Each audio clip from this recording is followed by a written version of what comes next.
Have you ever found yourself lost in deep thoughts about what nothingness truly is?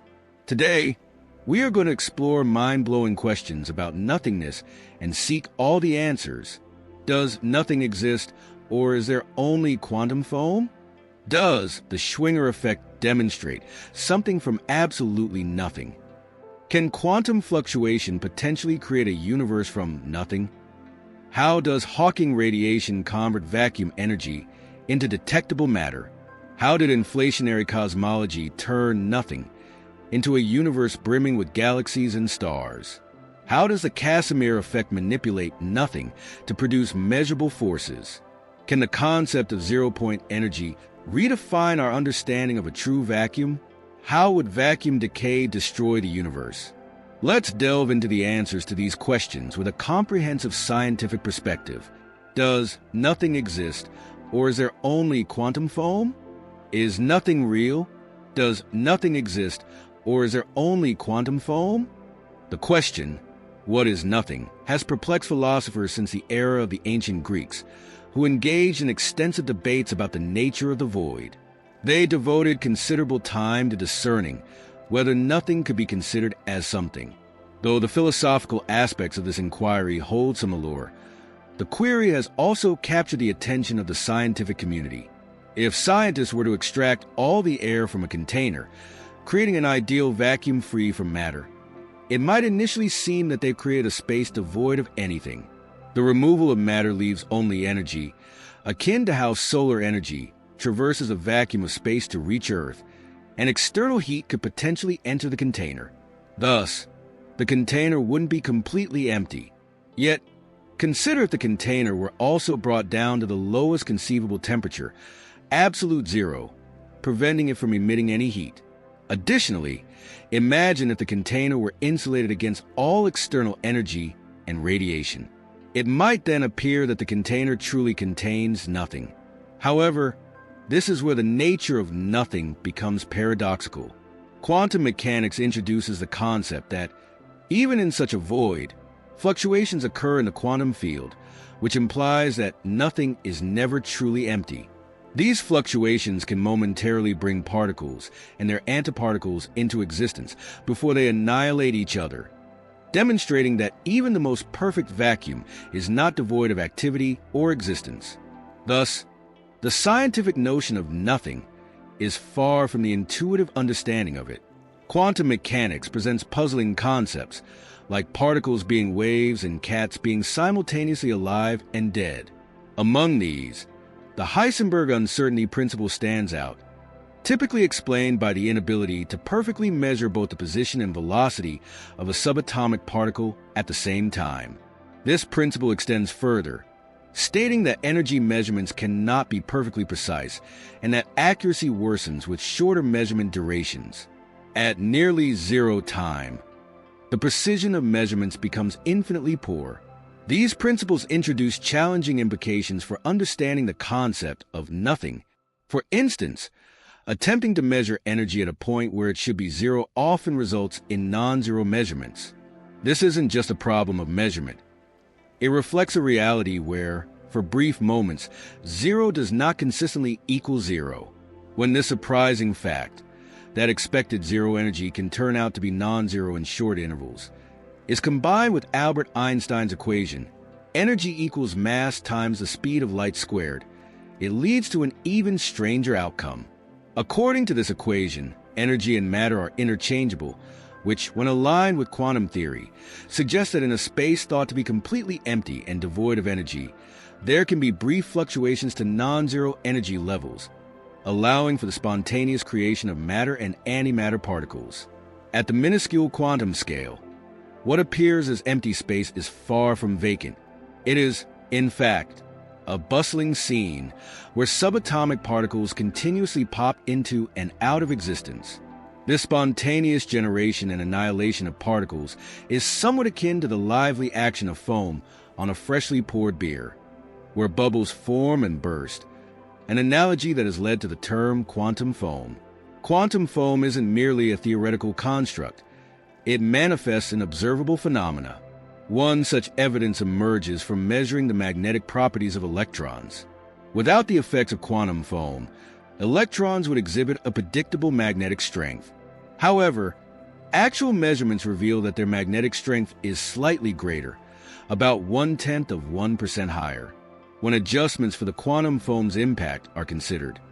Theoretical predictions and experimental results align with remarkable precision, down to 12 decimal places. Another proof of quantum foam's existence is observed through the Casimir effect, named after the Dutch physicist Hendrik Casimir.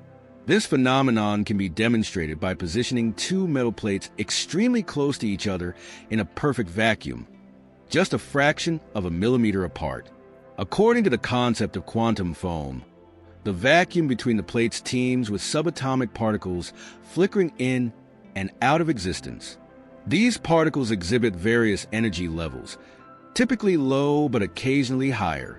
In quantum mechanics, particles also behave like waves, which possess wavelengths. Outside the narrow gap between the plates, waves of any length can exist freely. Inside the gap, only waves shorter than the gap can exist. Longer waves are excluded. This creates a discrepancy in particle types between the inside and outside of the gap, resulting in a net inward pressure. Therefore, if quantum foam is real, this pressure should push the plates together. Indeed, experiments have conclusively demonstrated this effect, affirming that the plates move due to the pressures exerted by quantum foam. Thus, the concept of quantum foam validates the intriguing idea that, in the realm of quantum physics, nothing is truly something. Does the Schwinger effect demonstrate something from absolutely nothing? Does the Schwinger effect demonstrate something from absolutely nothing? You can actually create matter from complete nothingness, a concept that is both mind-blowing and well-documented through various experiments in the past. This not only intrigues, but also reshapes our understanding of the universe's formation, suggesting that there didn't need to be anything before the universe to bring it into existence. Firstly, based on the iconic formula by Einstein, energy equals mass times the speed of light squared, we understand that matter can be converted into energy and vice versa. For example, our sun, which engages in fusion, operates under the principle that mass is converted into pure energy. Theoretically, having enough energy confined in a small space can result in the creation of particles. This is often demonstrated in powerful particle accelerators, where high-speed collisions produce massive amounts of energy. But if we were to imagine removing all particles and even all energy from the scenario, quantum mechanics suggests that the vacuum itself might not be entirely void of activity. Imagine stripping away everything from the universe. All the stars, gases, invisible entities like black holes and neutron stars, and even all forms of energy. What you'd be left with is what we might call empty space. In such a scenario, with no particles, no energy, and no celestial activity, would anything be able to form? Surprisingly, the answer is yes. Despite the apparent emptiness, space itself is never truly empty. Can quantum fluctuation potentially create a universe from nothing? Formulated by George Gamow, Ralph Alpher, and Robert Herman, retraces the development of the universe, starting from approximately 1/10,000th of a second following the initial explosion. This model charts the evolution through to the creation of the earliest hydrogen atoms and the separation of photons, a phase occurring when the universe was around 400,000 years old.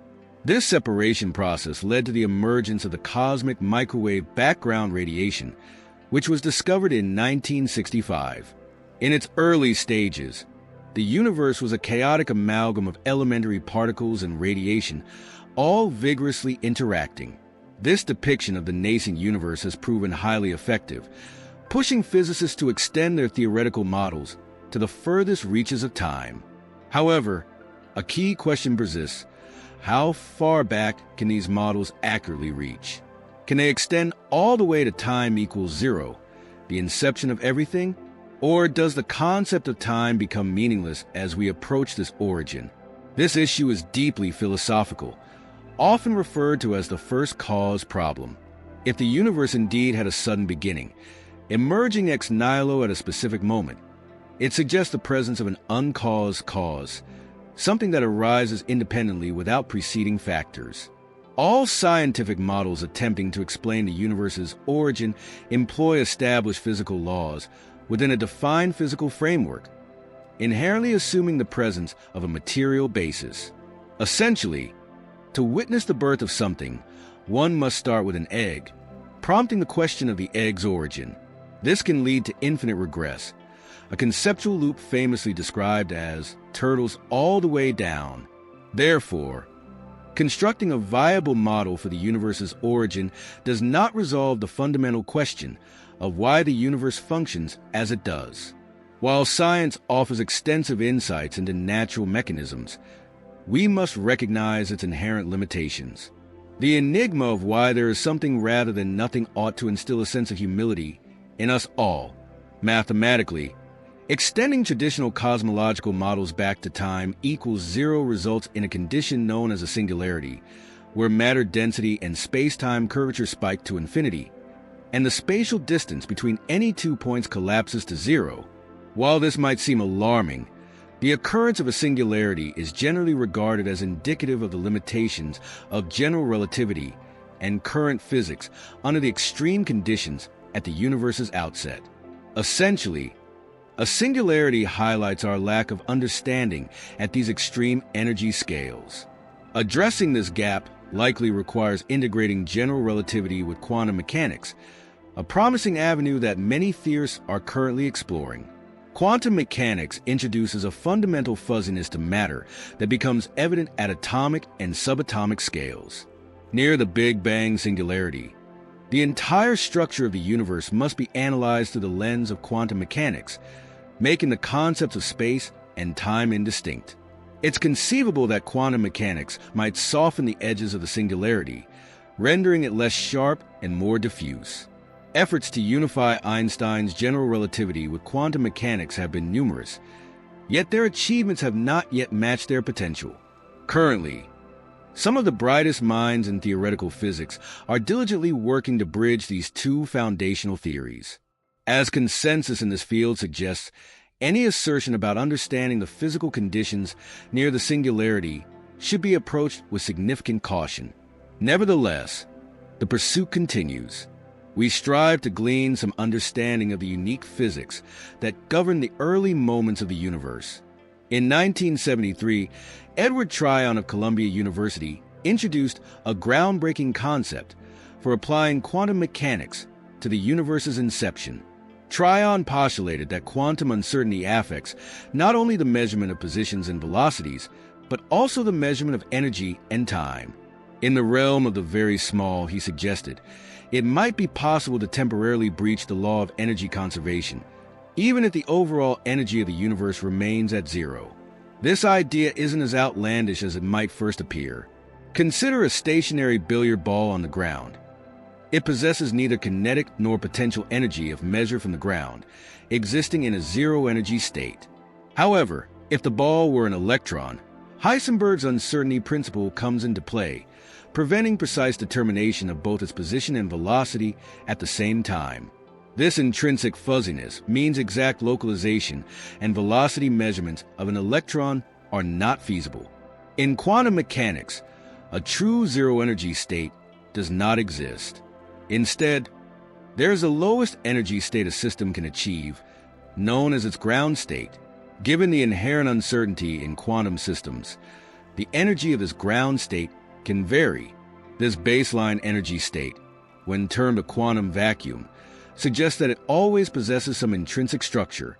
Hence, a completely empty vacuum, in the traditional sense of absolute nothingness, is impossible according to quantum mechanics. Within such a quantum vacuum, energy fluctuations can lead to remarkable phenomena. According to the equation E equals mc squared, which shows that energy and matter are interchangeable, these fluctuations can spontaneously generate particles of matter. This might sound unusual, but it is a regular occurrence in quantum mechanics. These momentarily existing particles, known as virtual particles, briefly appear before dissolving back into the dynamic quantum vacuum. Expanding on this concept, Edward Tryon applied the idea of quantum fluctuations to the entire universe. He hypothesized that the universe could have originated from a quantum vacuum through a bubble-like energy fluctuation.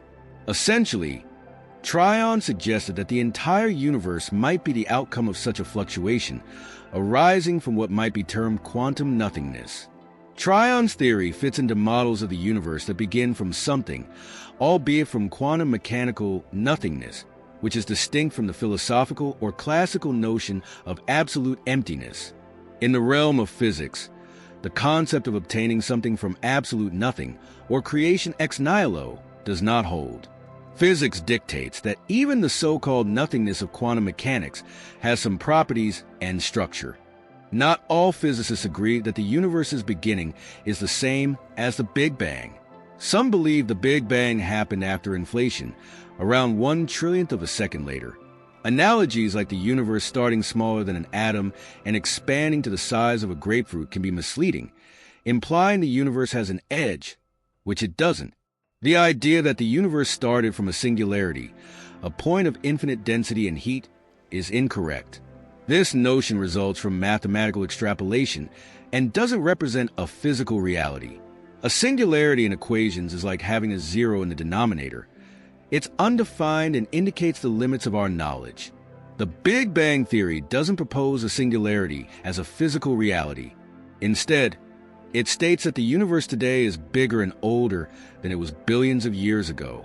Extrapolating backwards, the universe becomes smaller, denser, and hotter. At some point, this extrapolation suggests a very small, dense, and hot volume. However, our current equations fail as the volume approaches zero. Likely, different physical laws, possibly involving quantum gravity, applied at this stage. We do not yet have a theory for such conditions. Physicists are actively researching the universe's expansion. Currently, the universe is expanding, but galaxies aren't moving at the expansion rate. Instead, the space between galaxies is expanding on a large scale. Gravity ensures that, on smaller scales, stars within a galaxy and nearby galaxies, like Andromeda and the Milky Way, remain gravitationally bound. Cosmic inflation caused all points within the tiny initial volume to expand, with this expansion happening everywhere in space simultaneously. There is no center of the universe. Every point moved away from every other point. During inflation, expansion faster than light speed means initially connected points moved apart and became causally disconnected, as information cannot travel faster than light. Consequently, certain parts of the universe are beyond our detection because light or gravity from them will never reach us. Inflation explains the Big Bang model's problems: homogeneity, flatness, and the absence of magnetic monopoles. On large scales, the universe appears uniform and isotropic, as seen in the cosmic microwave background CMB, where temperature fluctuations are minimal. The universe is extremely homogeneous and isotropic, meaning it looks the same everywhere. The CMB shows temperature fluctuations of at most 0.0001 Kelvin. Before inflation, the universe might have been random, with varying densities, like a deflated balloon with wrinkles. When the balloon is suddenly inflated, wrinkles smooth out and density differences dilute. Similarly, during inflation, the universe's tiny volume expanded enormously, smoothing out any initial irregularities and creating the uniformity we observe today. Consider the flatness problem by imagining an ant on a tiny balloon surface, a two-dimensional world. If the balloon is small, the ant would notice the curvature and live in a closed or curved universe. However, if the balloon expands to the size of the Earth, the surface would appear flat to the ant, even though it is still a sphere on a larger scale. Scaling this up to human size, if the balloon were much larger than the observable universe, it would appear flat. Inflation stretches any initial curvature of the three-dimensional universe to near flatness. While we don't know if the universe is perfectly flat, any curvature is too small to measure with current technology. When discussing curvature, it refers to the universe's overall curvature in 4 dimensions, which is challenging to visualize. We simplify by imagining a 3-dimensional curvature of a 2-dimensional balloon surface. A closed curvature would mean that parallel lines would eventually converge, similar to parallel lines on a balloon surface. Inflation also addresses the monopole problem. Magnetic monopoles could theoretically form at the extremely high temperatures present during the Big Bang and should be stable enough to survive. However, inflation rapidly cooled the universe through expansion, reducing the density of monopoles to undetectable levels. If, before inflation, there were 1,000 monopoles in a cubic meter, they would be spread across a region 10 to the 78th cubic meters after inflation, making them so rare we may never detect them. The cosmic microwave background, CMB, shows that the universe is not completely smooth, exhibiting small temperature differences called anisotropies. These anisotropies don't contradict inflation. Instead, they align with the idea that small anisotropies explain the universe's structure. Before inflation, the universe was microscopic, and quantum fluctuations in matter density expanded to astronomical scales. These fluctuations led to higher density regions condensing into stars, galaxies, and galaxy clusters, explaining the observed structure in the universe. The big question is, how did the universe start and what caused inflation? This is not well understood. One idea is the presence of a scalar inflation field during the Big Bang. A scalar field can be understood through an analogy. Imagine a room with a fireplace. Every point in the room has a temperature, which is a scalar quantity with only magnitude. Now, imagine a room with a giant magnet. Every point in the room has a magnetic field, which has both magnitude and direction, similar to a vector field. Magnetic and gravitational fields are vector fields, while the Higgs field and the inflation field are scalar fields, like the temperature. Theoretically, if an inflation field existed, it can be illustrated with a diagram. In the early hot universe, the inflation field would have had a value at point A, representing a false vacuum with high energy density. As the universe cooled, the field's true vacuum or lowest energy state would be at point C. Natural systems tend towards their lowest energy state, so the field will want to move from A to C, but must first overcome a barrier at point B. Quantum tunneling helps the field overcome the barrier at B and drop to the lowest energy state at C. When the energy difference between A and C becomes very large, inflation starts. As the field reaches its lowest energy at C, inflation stops. This rapid process causes the exponential expansion known as cosmic inflation. Once the field reaches its minimum potential, it decays into other fields and particles, leading to the continued, slower expansion described by the original Big Bang model. Inflation theory thus addresses several cosmological problems simultaneously. How does the Casimir effect manipulate nothing to produce measurable forces? The Casimir force is frequently regarded as originating from vacuum energy, often cited as compelling evidence for the reality of the zero-point energy of the quantum field. However, there exists a more fundamental perspective for understanding this force. In 1948, Dutch theoretical physicist Hendrik Casimir, while working at Philips Research Laboratories in Eindhoven, investigated the properties of colloids, viscous materials composed of micro-sized particles in a liquid matrix. These properties are influenced by van der Waals forces, long-range attractive forces acting between neutral atoms and molecules. J.D. van der Waals introduced the concept of intermolecular forces in 1873, but did not provide a theoretical explanation. In 1930, Fritz London offered a quantum mechanical explanation for these forces. Casimir, collaborating with Dirk Polder, addressed the discrepancy noted by Deo Overbeek regarding the existing theory's failure to match experimental measurements on colloids. Casimir and Polder derived a simple expression for intermolecular forces that included relativistic effects, generalizing the London van der Waals force by incorporating retardation due to the finite speed of light. Casimir, intrigued by the simplicity of their results, sought a more straightforward explanation. After a discussion with Niels Bohr, who suggested a connection to vacuum energy, Casimir discovered that calculations based on vacuum energy were further simplified when considering perfectly conducting plates instead of molecules. This is the approach commonly presented in textbooks. When two uncharged conductive plates are placed a few nanometers apart in a vacuum, an attractive force emerges. Classically, with no external field other than the negligible effect of gravity, no force should be present. However, in a quantum vacuum, electromagnetic fluctuations manifest as transient electromagnetic modes spanning an infinite range of wavelengths in free space. Between the plates, larger wavelengths are excluded. Can the concept of zero-point energy redefine our understanding of a true vacuum? Zero-point energy, or the quantum vacuum, has long been misrepresented by science fiction and pseudoscience.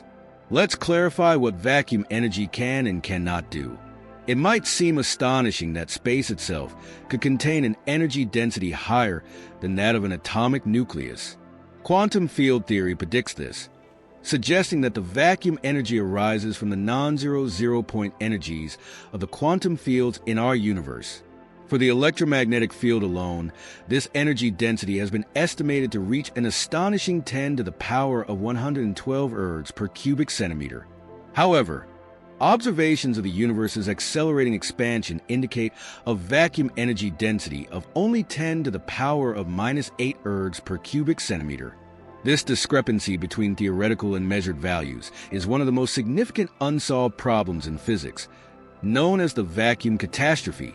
Despite this issue, quantum field theory remains one of the most successful theories in physics due to its predictive power.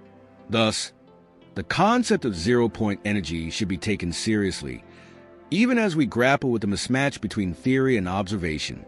Unfortunately, the scientific legitimacy of zero-point energy has also fueled various pseudoscientific claims. If the vacuum has an energy density of 10 to the power of 112 ergs per cubic centimeter, why can't we extract infinite free energy from it? The answer lies in entropy and the second law of thermodynamics. Entropy measures the disorder of a particle system, and the universe tends towards higher entropy, meaning more disordered states. When we extract energy from a system, we harness the decay of order. For example, a car engine's piston rises when the interior chamber becomes hotter than the exterior, creating a low-entropy, special configuration. As it returns to high-entropy equilibrium, energy is extracted, propelling the car. The Casimir effect provides one way to harness vacuum energy. Bringing two conducting plates very close together excludes some virtual particles between them, lowering the vacuum energy in that region. This creates a pressure differential that pulls the plates together. While this initial pull might seem like free energy, extracting continuous energy would require separating the plates again, consuming as much energy as gained. The idea of using the reduced energy between Casimir plates as negative energy for purposes like opening wormholes or creating an Alcubierre warp field is also impractical. Another proposed use for the quantum vacuum is in propulsionless engines, such as the RF resonant cavity thruster, or M-drive. This idea is flawed. Any acceleration of a real particle involves momentum transfer via virtual particles. However, transferring momentum from a real particle to the vacuum without producing another real particle is impossible. The vacuum must give up momentum to create real particles again. Despite these limitations, the quantum vacuum has practical applications. Geckos, for example, use van der Waals forces, similar to the Casimir force, to cling to surfaces. Gecko feet have microscopic hairs called setae, which split into millions of spatula-shaped ends. These ends get close enough to surfaces to allow Casimir forces to act, enabling geckos to climb walls by manipulating quantum vacuum energy. Here's a challenge. If adult geckos can apply 200,000 setae at once to a surface, and each seta can withstand 200 micronewtons of shear force, how many geckos would you need to climb a wall using only quantum vacuum power? How vacuum decay would destroy the universe. The universe will end, and of all possible endings, vacuum decay would be the most thorough, as it could completely rewrite the laws of physics. It's remarkable that the universe is just the right size, has the right expansion rate, and particle properties to allow stars, planets, and life to exist. The habitability of our universe is largely determined by the properties of the quantum fields that permeate all space. These fields give rise to the particles that constitute all matter and forces. If these fields were different, none of the familiar structures, from atoms to galaxies, would exist. Most configurations of quantum fields would prevent any structure from forming. Fortunately, our universe's configuration allows for existence, but there is a mechanism that could change everything: vacuum decay. Vacuum decay, according to some physicists, is inevitable. It can be visualized as a bubble of annihilation, expanding at the speed of light, altering the nature of quantum fields as it spreads. To understand this, we first need to comprehend the quantum fields it threatens. Imagine space as being springy at every point. Consider a rubber ring at each point. Compressing the ring causes it to bounce back and oscillate around its equilibrium shape, transferring oscillations to neighboring rings and propagating waves through space. Quantum fields have different vibrational modes, similar to these rings. Each quantum field can be seen as a set of oscillations, each corresponding to a particle. A quantum field seeks its equilibrium position, where energy is minimized. Physicists represent this by plotting the energy of the quantum field versus the field value. The Higgs field may have multiple minimum values, represented as multiple dips in the energy versus field strength graph. A quantum field with multiple minima will settle into one of these dips, like a ball on an undulating surface. Moving between dips requires enough energy to overcome the barrier. In extreme energy environments, like the Big Bang or near a black hole, a field can gain enough energy to move between dips. Alternatively, the Heisenberg uncertainty principle introduces fluctuations that can cause the field to spontaneously shift to an adjacent dip, a process known as quantum tunneling. For the Higgs field, theorists believe it has at least two minima with different energy values: a true vacuum, lowest energy, and a false vacuum, higher energy. The false vacuum is metastable, stable unless the field discovers the more stable true vacuum. We don't know which minimum our universe's Higgs field currently occupies. If the Higgs field is in the true minimum, a tunneling event into the false minimum will quickly revert to the true minimum. However, if the universe is in a false vacuum, a tunneling event could be catastrophic. A bubble of true vacuum would form, expanding at nearly the speed of light and pulling the surrounding Higgs field into the true vacuum. This bubble, in a more favorable energy state, would expand rapidly, dragging the entire universe into the true vacuum. The bubble's surface tension tries to collapse it, but if the bubble exceeds a certain size, it becomes unstoppable and grows, leading to vacuum decay. Vacuum decay is a phase transition of quantum fields, similar to how boiling water transitions to vapor. This process, called bubble nucleation, involves small bubbles growing into their surroundings. Vacuum decay would fry everything. The energy release fills the expanding bubble with energetic particles. The Higgs field's energy drop reduces the masses of elementary particles, disrupting star formation, nuclear fusion, and chemistry. Life and structure, as we know it, could not exist. Other fields in string theory could also exist in false vacuum states, potentially rewriting physics even more drastically. Can vacuum decay actually happen?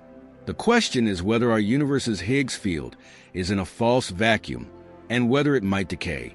Precise measurements of particles like the Higgs particle and the top quark suggest we are probably in a false vacuum, though close to the boundary. Vacuum decay is inevitable if possible, with a tiny probability of occurring at any instant. Estimates range from the universe's current age to 10 followed by 1,100 zeros times its age for a single bubble to appear in our observable universe. High-energy events, like those in particle colliders or cosmic rays, could trigger vacuum decay, but Earth is bombarded by cosmic rays with higher energies than colliders without causing annihilation. A vacuum decay bubble is unlikely to reach us within our species' lifespan. In an infinitely large universe, Vacuum decay might have started somewhere, but if it's far enough away, we're safe. Accelerating expansion could keep us out of reach of such a bubble. If vacuum decay occurs within our cosmic horizon, we won't see it coming. Let's enjoy our time, possibly billions of years, before vacuum decay potentially ends our metastable space-time. Nothingness is perhaps one of the most complex and intriguing concepts that has challenged human thought for centuries. Its paradoxical nature, where it can simultaneously represent absolute absence, yet provoke deep reflection on existence, forces us to confront the limits of our understanding and the boundaries between being and non-being. Whether we look at it through the lens of philosophy, physics, or metaphysics, nothingness reveals itself as an ever-present, elusive force that shapes our perceptions of the world and existence itself. Despite our constant pursuit of meaning, order, and definition, nothingness reminds us that there is an inherent limitation to our knowledge, and perhaps to the very fabric of the universe itself. Ultimately, the concept of nothingness defies easy explanation or resolution. Whether viewed through the lens of philosophy, physics, psychology, or spirituality, nothingness remains an essential part of our understanding of the universe and our place within it. It serves as both a limit and a possibility, a reminder that our knowledge and experiences are always incomplete and that there is always something beyond our grasp. While nothingness may seem like an absence, it is in fact an active force that shapes our consciousness, our experiences, and our worldview. It is the space in which existence unfolds, the void that gives rise to meaning, and the mystery that invites us to contemplate the nature of being itself. Far from being a mere negation, nothingness is a profound and infinite potential, waiting to be explored. In embracing the concept of nothingness, we are not necessarily seeking to define it or conquer it, but to accept its presence and allow it to shape our understanding of life, death, and everything in between. Nothingness, in its various forms, challenges us to look beyond the visible and tangible, and in doing so, to glimpse the vast, unknowable expanse that lies beneath the surface of existence.